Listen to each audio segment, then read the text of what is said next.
God is working mightily behind the scenes, even more mightily than what took place in Athens, which you and I both said last time. It was an amazing sermon. Yeah. So Paul is fearful, as we've seen, but God still uses him. We might compare ourselves to Paul. Well, I'm not a missionary. I can't do what he does. But I couldn't put up with that much persecution. I would quit. Beaten and thrown in jail. But yet he's at this point where he admits he's fearful. Even the Lord appears to him to encourage him. But despite that weakness, or we might call it, or his limitations as a person, we see tremendous fruit, which is a testimony that it's always the Lord doing it. It's not Paul being this super Christian who's above us. It's always Christ. Welcome back to Footnotes. I'm your host, Adam Castellino, and with me, as always, is our pastor, Dr. Tony Caffey. Good to see you again, Pastor. Hey, Adam. Yeah, we're in Acts. Paul's in Corinth. Do you ever have the sense, maybe as you're reading the book of Acts, you think, like, Paul is so awesome. You know, I want to be just like him. And I think there's an error in that when we kind of get so wrapped up in the person, we miss the humanity that's present as well. And also, it's not always here in the text for us to be like the Apostle Paul. Sometimes, imitate Christ, imitate Paul as he imitates Christ. But you know, this is one of those passages, as is in Corinth in Acts 18. It's sobering, and it's like, oh yeah, Paul's human. Absolutely, and we're at this point reaching almost the end of a very long journey for him. Right. And we, like you say, we kind of see him at a point where maybe he's run down, maybe he's just, I mean, I know I would be, because we see this pattern. Everywhere he goes, there's fruit, there's harvest, and then he gets driven out of the city. Right. And he was just in Athens, and he had this, really amazing moment to talk to Mars Hill and all those people. And now he's at Corinth, and maybe he's tired. Maybe he's just like, oh man, I'm here to serve the Lord, but what's going to happen here? Yeah, I spent some time alone, which is always, I don't know about you, Adam, but when I am alone for whatever reason, I start to, get kind of neurotic. And I'm not saying Paul did that, but there is evidence here of fearfulness in the midst of the trials that he endured in Corinth. We do get a little glimpse in 1 Corinthians of kind of his mentality coming in with weakness and trembling. And that's a really insightful statement that he makes, writing to Corinth later. And just putting that together, putting Paul's letters together with the book of Acts is fascinating. But there's some insight there into his mental state as he's working through things in Corinth. And amazingly, even as that's happening, and maybe there is a little bit of fear that gets the best of him, God is working mightily behind the scenes, even more mightily than what took place in Athens, which you and I both said last time. It was an amazing sermon. Yeah. So, yeah, it's cool to see, and I appreciated how you approached the material, because it's a reminder that Paul is fearful, as we've seen, but God still uses him. Oh. So if we reflect on that, we might compare ourselves to Paul. Well, I'm not a missionary. I can't do what he does. But I couldn't put up with that much persecution. I would quit. Beaten and thrown in jail. But yet he's at this point where he admits he's fearful. Even the Lord appears to him to encourage him. But despite that weakness, or we might call it, or his limitations as a person, we see tremendous fruit, which is a testimony that it's always the Lord doing it. It's not Paul being this super Christian who's above us. It's always Christ. Yeah, thankful for that, and I do. Maybe this sounds like the total opposite of what I started with. I do admire Paul so much, the way he pressed through these challenges and demonstrated in the midst of his humanity that weakness, and still, God used him. He preached. This is a good.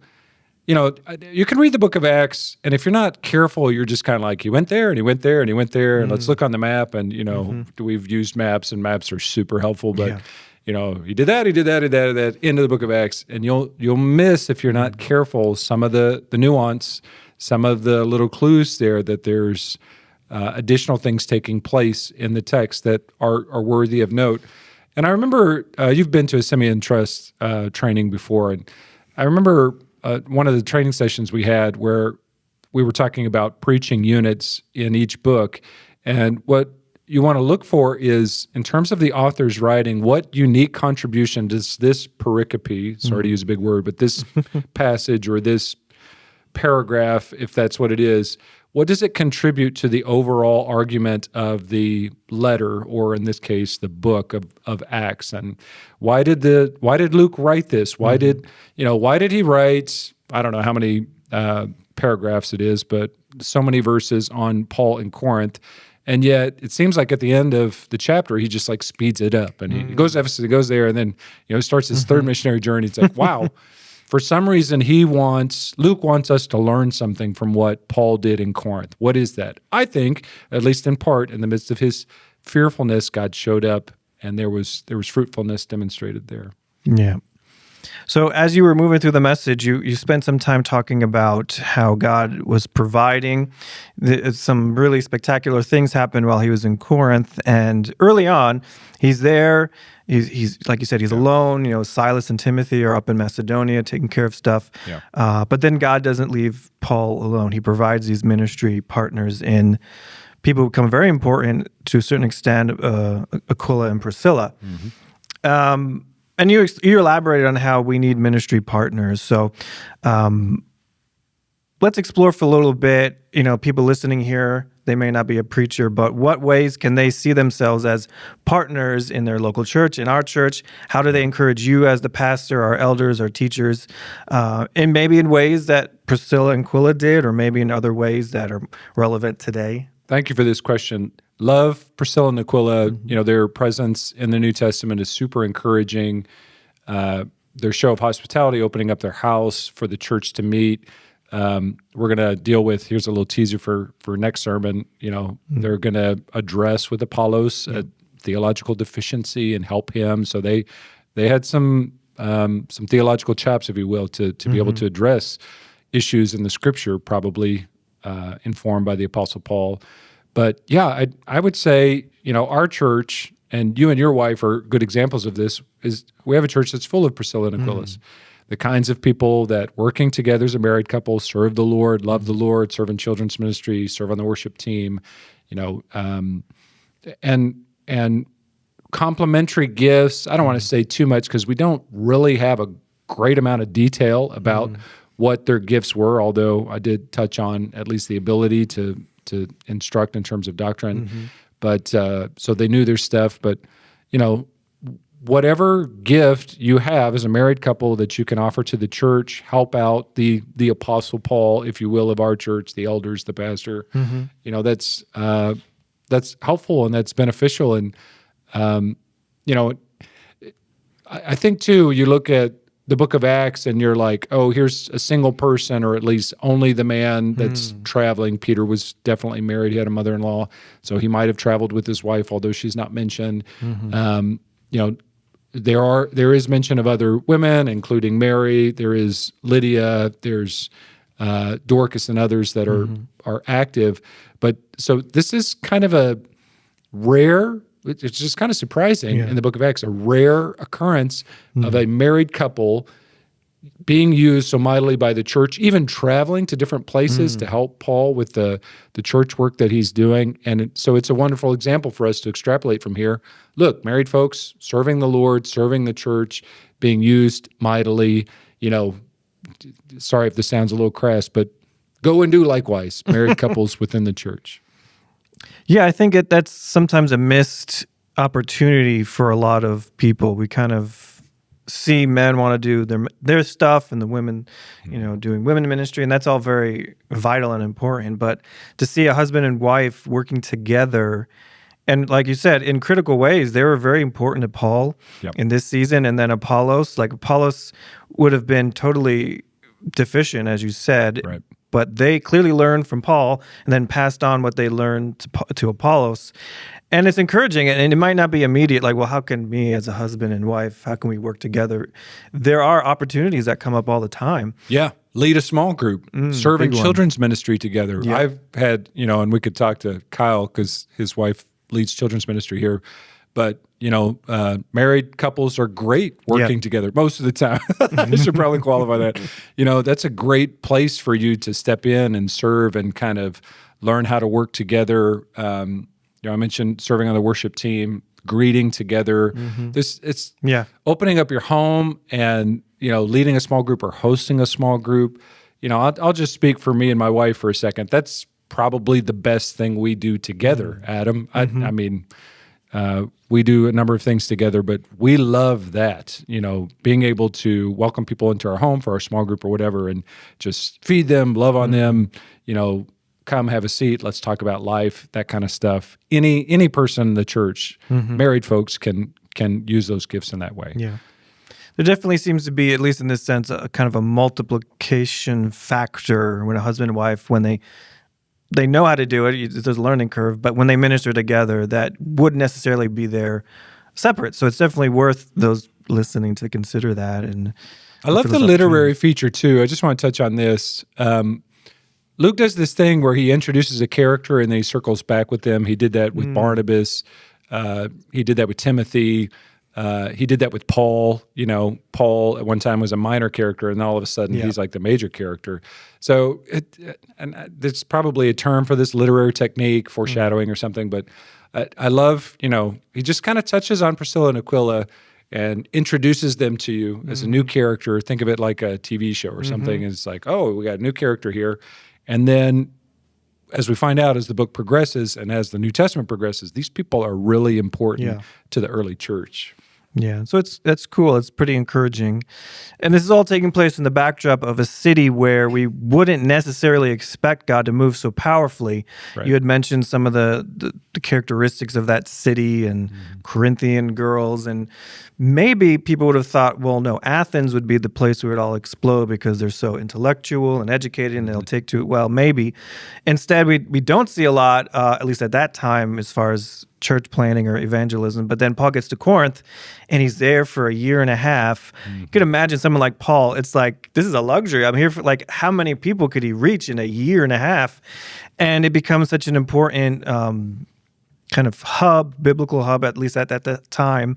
And it's just a testimony to God's always doing things we don't expect, taking places. And even Paul says this in 1 Corinthians, very few of you were noble or mighty when God called you, but he calls the least and the least expected. And there's such a huge harvest in that, and that's such an encouraging thing, because even in the quote-unquote darkest places, often those are the places where God moves the best. Yeah, and it's encouraging to know that it doesn't depend upon us. We Absolutely. can just do our job and leave the rest to the Lord.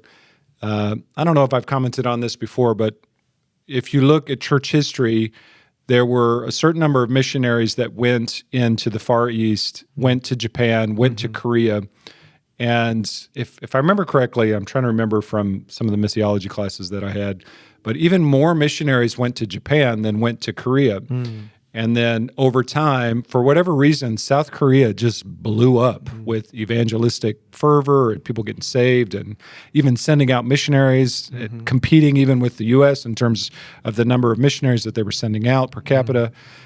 Japan, on the other hand, for whatever reason, there was a Christian remnant that stayed through, some really difficult persecution, but just hasn't had the same kind of explosive evangelistic growth. And were the missionaries in Japan less faithful than the missionaries to Korea? Of course not. Did they not pray enough? Did they not fast enough? Or, if you try to think like that, I think you, in many ways, diminish the truth of the sovereignty of God. And you say, give me the scripture for that, Pastor Tony. The Spirit blows where he goes where he goes, to quote John. And we don't control the work of the Spirit and what he does. We do our job. We evangelize. Paul, went to Corinth, gangbusters, people getting saved. Why? I don't know. Athens, none of his time was wasted there, but it didn't have the same kind of responsiveness as is true of other places. We do what we do, and we leave the results to the Lord. Yeah, I think that's important to note, because I've seen in evangelistic ministries and especially in missions works, there's a lot of work that goes into that, and that's necessary, and a lot of data that's compiled, and you could, connect with missions orgs, and they'll tell you all the demographics of a country and all these different things. Yeah. And sometimes you feel like, well, if we just get that last bit of data, if we just can figure out the key, then it'll all unlock and everyone will get saved. And it's like, we should be learning about the places where we go. Paul was very educated about the world he was in, but we can't force salvation on people, Right. and there's still missions work in Japan, and we should certainly pray for those places. But it's not a math equation. A plus B equals C, and salvation. It's like, as you said, the Holy Spirit's at work, and people will receive or they won't. That doesn't negate the work of hardworking missionaries. And so we always have to keep that in mind. Salvation's in God's hands. We trust him. We just take the steps that he leads, and we know God will do what he wants to do. So it's important to know, even though we still should support the missions work and those organizations. So a fascinating detail, like we were talking about how Luke kind of zeroes in on certain details at times, and he mentions that Paul, for whatever reason, I guess it's a financial need, he's taken a bivocational approach here. We learn for the first time he's a leather worker, a tent maker. It's like, okay, we didn't know that. And so that, financial situations is not stopping from preaching the gospel. He just kind of, I got to work, I work. And he's devoted to that with Priscilla and Aquila. And then it says when Timothy and Silas come down, he devotes himself completely to preaching. So that tells us that there must have been a financial gift. And we know from other scripture that the Macedonians, despite their being not as rich as the Corinthians, they give generously.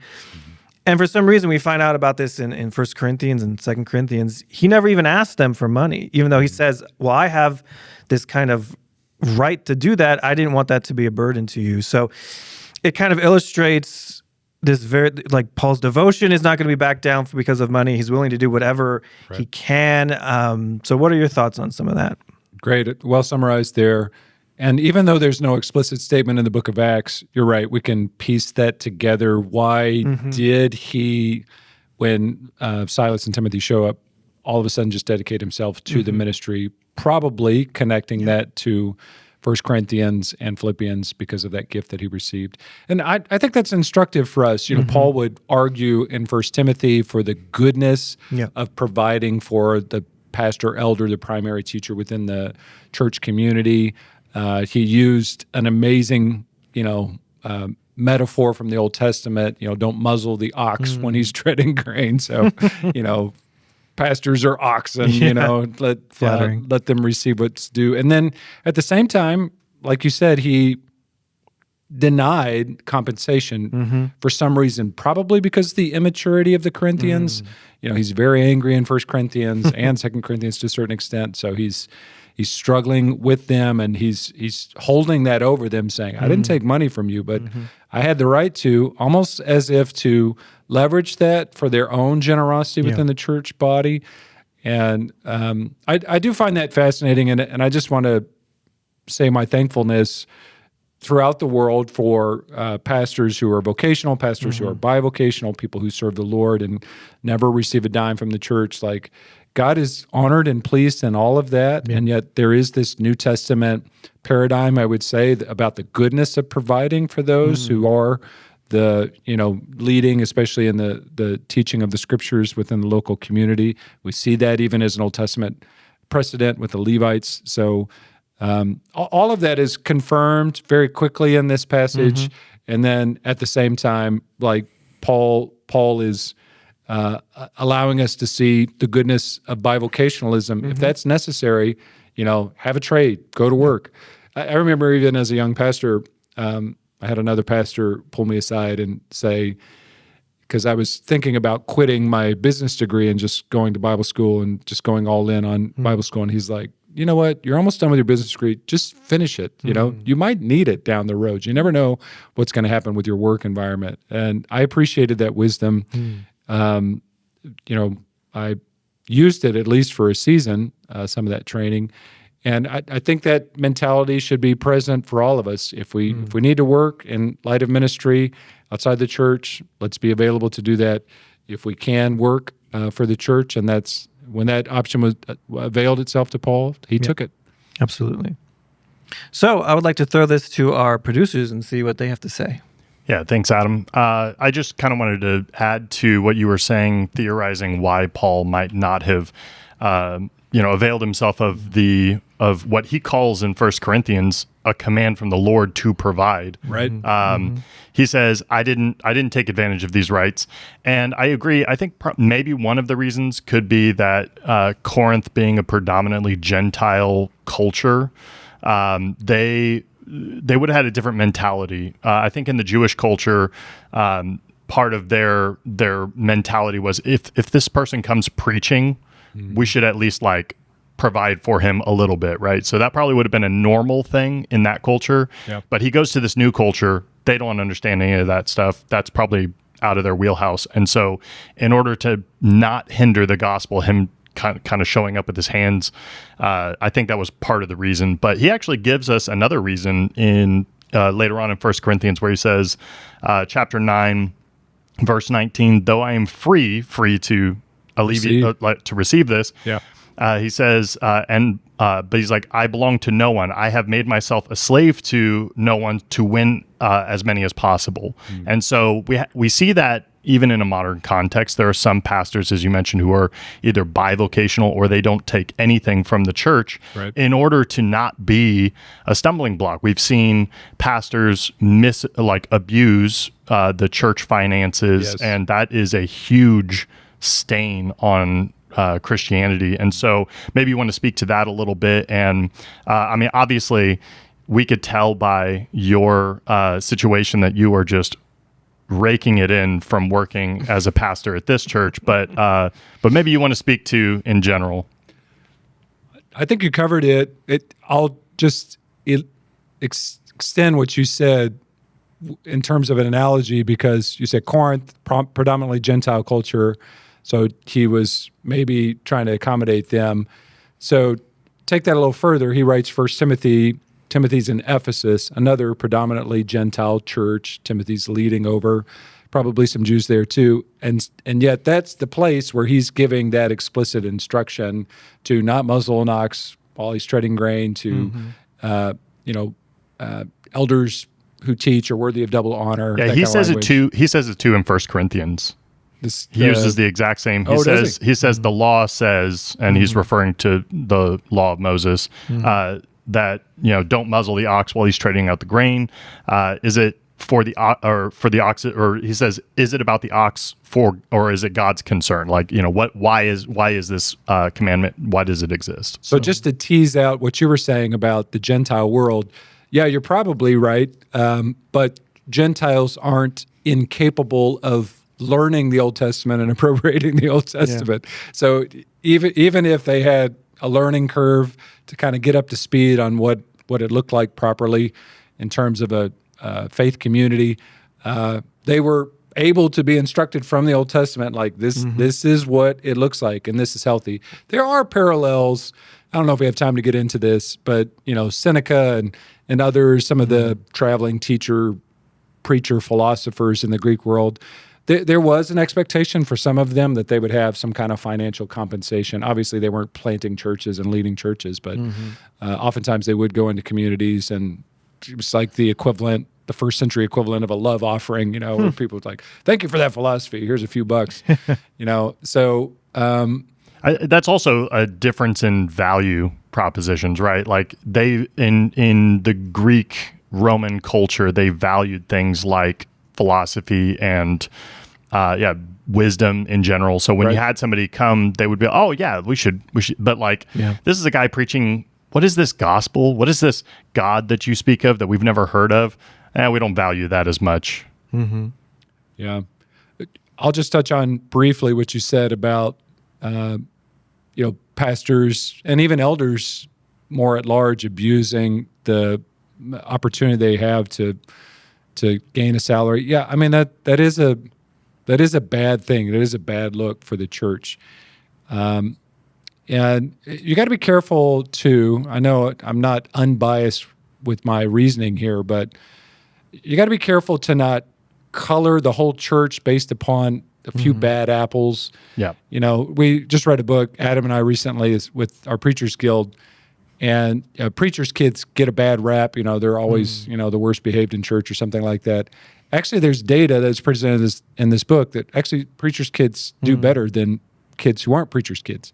But you don't hear about that. Nobody cares about the data. Everybody's looking at the anomaly and extrapolating from that all preachers' kids are like that. So we got to be careful with that to not.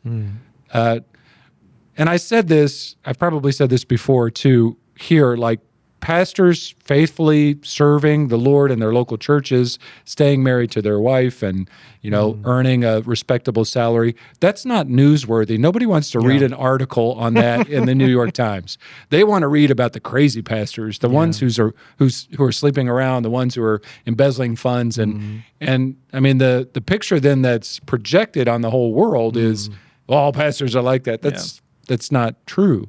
So as human beings, we also, that is a tendency of ours, right? When we elevate the bad, and so like when I experience something that's bad, it may have been one instance in my life, but now every time I get in a situation that's similar to that, I'll become uncomfortable because I'll think it's going to happen again, even if statistically it's unlikely to happen. And so I think that that's a similar thing happening here. You hear about, or like you have personal experiences of, I knew a pastor's kid who was a little heathen and put on a face when he was at church, and he looked like the pure angel, but I knew in the back he was like dealing drugs and, like he was doing crazy stuff. And so that exists, but I also know your son who's a really good kid. And, it's like, so. He'll never listen to this podcast. Yeah. Thank you, Kyle. That's good. I do know bivocational pastors respect them so much, and I don't know any bivocational pastor who wouldn't be fully vocational if he could. Yeah. And oftentimes it's just by necessity to do that, and I admire that.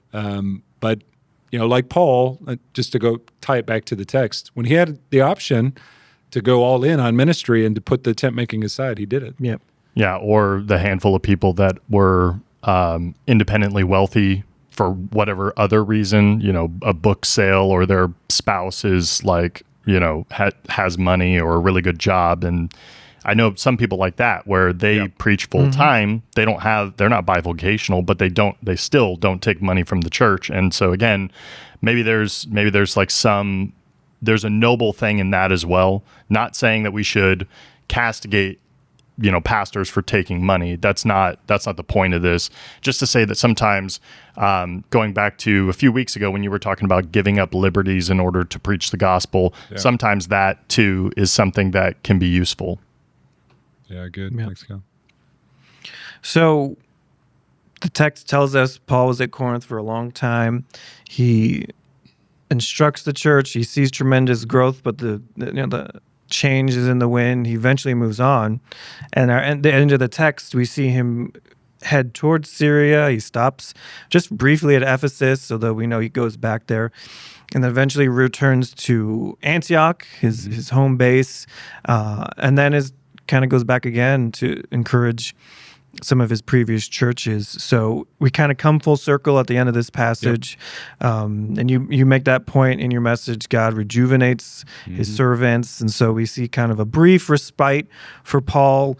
Maybe, I'm not sure how long that is, but it must be a certain measure of time for him. So even the Christian Terminator has to take a break and recharge his batteries. And it's encouraging to see that, he goes back home. There is, Luke is almost deliberately ambiguous. He stayed there for a time, like how long? Sometimes he tells us precisely 18 months, and then other times he doesn't. I don't know why he doesn't here. But you kind of read between the lines there thinking, okay, he reconnects with people he loves there. This is a sending church. And yes, I like the Christian Terminator recharging his batteries analogy. And then he's back to work and faithfully gets back to what God had called him to do.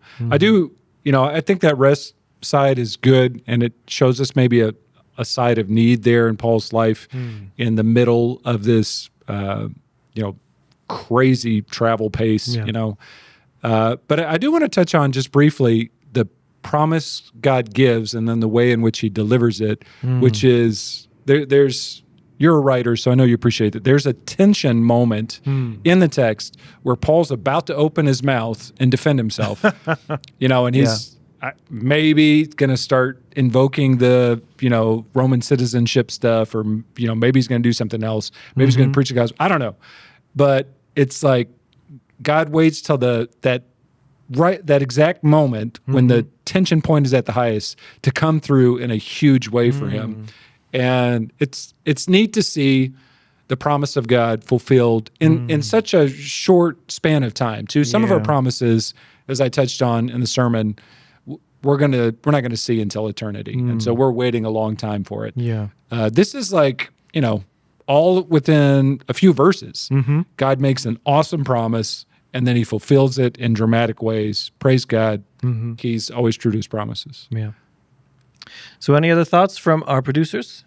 Yeah, as again, a parallel, one of the most encouraging passages that I think aligns really well with this, even down to the point where you were saying sometimes the rest that God provides doesn't look the way we expect.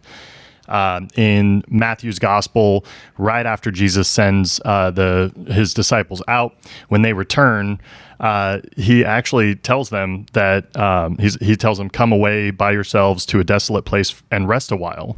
And so that's the plan, right? Jesus is like, okay, hey, great job, guys. They come back, they're excited, they're telling him about all the things that they did, and Jesus is like, all right, let's go get some rest.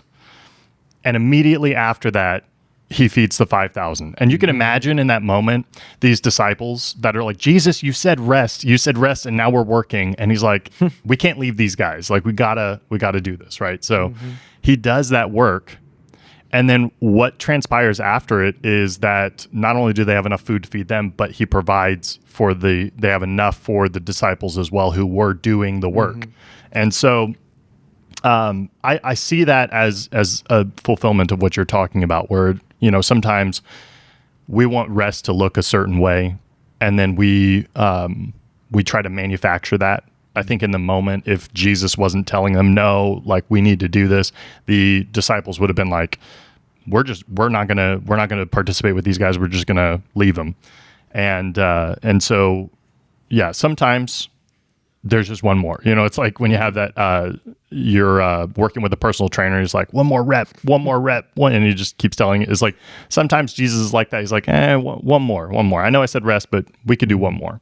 And but in that process, he's providing the rest and the recuperation that you need.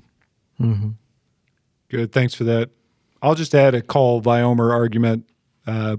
If Jesus needed rest, if Paul needed rest, how much more do we as